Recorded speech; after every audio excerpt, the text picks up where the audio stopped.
प्यारे बच्चों, आज हम सभी अपने पाठ की जो भूमिका नाम जो दी गई है वह क्या है, वृक्षारोपण पढ़ेंगे।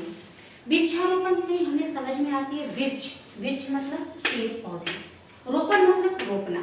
तो चलिए इस वृक्ष रोपण शब्द हमें क्या समझाती है पाठ के द्वारा हम लोग जानते हैं। जैसे कि इस कहानी में आप सभी पढ़ेंगे और मैं जो बताऊंगी वो भी ध्यान में रखिए। दो भाई थे, बलराम और श्याम। दोनों भाई बहुत मिलनसार थे और दोनों खुश थे, परंतु यहाँ पर एक भाई को प्राकृतिक से लगाव था और दूसरे भाई को उतनी नहीं रोचकता नहीं थी, उतनी इच्छा नहीं थी। तो यहाँ श्याम को प्राकृतिक से बड़े ही लगाव था। तो यहाँ पर एक दिन श्याम ने सोचा क्यों नहीं हम लोग एक फार्म ले। तो फार्म कहाँ ले, तो मैसूर में लेने के लिए वह सोचा। तो मैसूर में उसने एक फार्म लिया और फार्म में अपनी इच्छा अनुसार जो जो उसे पसंद था वो सारे पेड़ पौधे बीज बोए, पेड़ लगाए और उसे बहुत खुशी हो रही थी जो वह बड़े होंगे तो कितना अच्छा लगेगा, मेरा फार्म कितना ही हरियाली हरियाली और खुशनुमा लगेगा।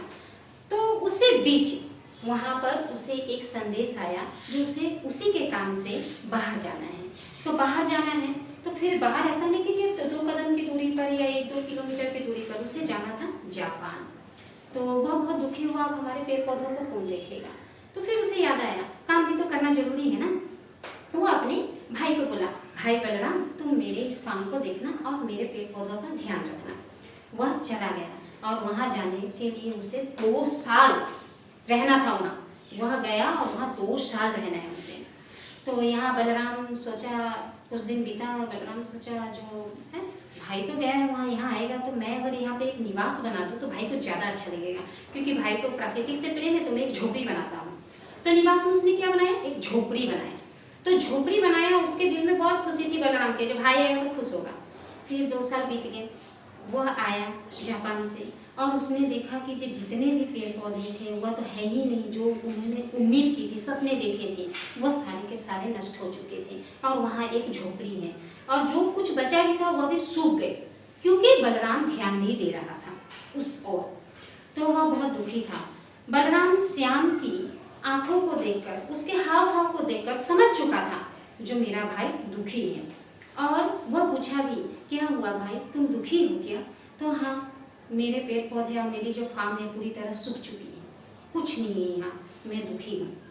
और वह जाकर अपने जहाँ वह बगीचा बनाया या कोई एक शांत जगह में जाकर बैठा और जापान से वह कुछ बीज लाया तो उसे देख रहा था। तभी उसकी भतीजी दौड़ते हुए आई और उसे पकड़ के बोली, चाचा जी आप दुखी क्यों हैं, वो बताइए। तो उसने कहा, देखो मैंने इतना ऐसा पेड़ पौधे लगाया था और कुछ भी नहीं है, ध्यान नहीं दिया गया। तो चाचा जी इससे कौन सी बड़ी बात है, पेड़ पौधे पे ध्यान देने की क्या जरूरत है, ये तो नहीं भी होंगे तो चलेंगे। तो नहीं बेटा, पेड़ पौधे से ही हमारा अस्तित्व है, हम जीवित हैं पेड़ पौधे के वजह से। अरे चाचा जी क्या कहते हैं आप, पेड़ पौधे में क्या अस्तित्व, अस्तित्व तो हमारे परिवार से है। देखिए माँ है, पिताजी हैं, आप हैं, मैं हूँ, तो कितना अच्छा लग रहा है। तो नहीं बेटी, हमारे मुख पे, हमारे जो होठों पे जो हंसी है ना, इन पेड़ पौधे के वजह से ही है। ये ना हो तो हम हंस भी नहीं पाएंगे। इनके वजह से हमारा पर्यावरण दूषित होने से बचता है, इसके वजह से हम आने वाली प्राकृतिक आपदा से भी बचते हैं।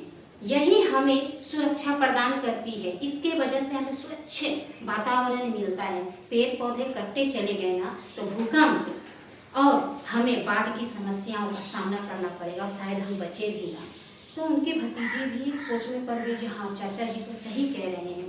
तब उसने अपने चाचा का हाथ पकड़ी और बोली, चाचा जी आप एकदम सही कह रहे हैं, पेड़ पौधे अस्तित्व में है तभी मेरा भी अस्तित्व है, हम सभी का है।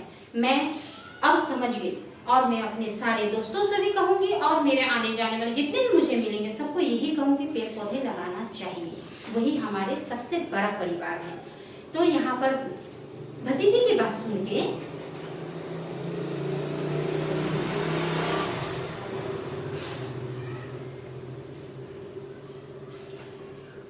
श्याम जब भतीजी की बात सुना तो वह मुस्कुराया और उसकी जो गम अंदर में जो दुख भरा हुआ था वह बाहर आई और जापान से लाई हुई जो बीज थे वह अपनी भतीजी को दिया और खुशी खुशी दोनों बोना शुरू कर दिए और दोनों खुश हो गए। तो इस तरह हमें पाठ में, वृक्षारोपण पाठ में क्या पता चले, जो वृक्ष पेड़ पौधे जो हैं उसे हमें कभी भी छोटा नहीं समझना चाहिए। वो हमारे जीवन के लिए, जैसे हम सांस लेते हैं ना करके, उससे भी बड़ा वो है। जब वो है तो हम सांस ले पा रहे हैं, वो नहीं है तो हम नहीं ले पाएंगे। इसलिए हमें हमेशा इनकी रक्षा और सुरक्षा में तत्पर रहना चाहिए। हरियाली ही हमें हरी कर सकती है और हमारे होठों पे मुस्कान ला सकती है। अब मैं चाहती हूँ जो आप सभी जो मैं बोली हूँ वो सारी किताबें जरूर देखें, वो सारे आपको आपके पाठ में मिलेंगे और उसे पढ़ने की कोशिश करें और हरियाली बचाने के लिए सबको संदेश दें। नमस्कार।